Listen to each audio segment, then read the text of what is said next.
Steve, so how is this case reverberating not only inside Alibaba, but across China?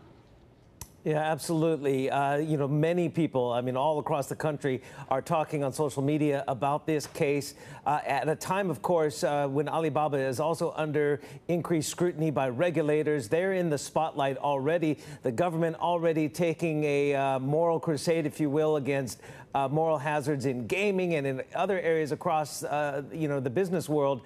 And they are also kind of latching onto this as well. And the big questions, obviously, rape in any circumstance is a criminal act, and it is deplorable and despicable. But the questions that are being raised, obviously, in addition to that, is there a culture problem within the high-flying tech world of China and also other industries in China that's gone on unchecked too long? And are managers complicit in trying to sweep these problems when these allegations surface, try to sweep them aside? And that is what Alibaba is trying to combat, trying to get ahead of a story that has gotten ahead of it. Daniel Zhang, the CEO, has talked about how he is humiliated. So, yes, they have set up a hotline for employees to voice their complaints, because the person who is the accuser said her complaints were dismissed by her managers, and the person who was accused of conducting this rape obviously was fired, as well as two other managers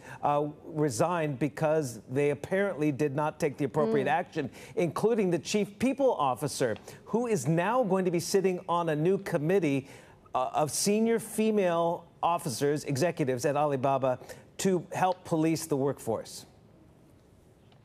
And of course, the heavy drinking culture is kind of, de rigueur when it comes to doing business in China a lot of the time, right? Is that coming under the spotlight?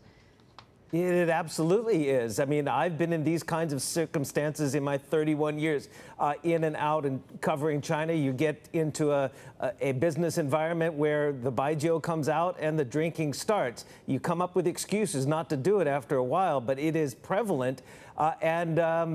It's part of that cultural issue that has to be addressed by society. And we're seeing as well from the anti-monopoly, the anti-corruption watchdog is saying China should reduce business drinking and replace it with correct values. And they criticized, so the anti-corruption watchdog criticizing these under-the-table rules.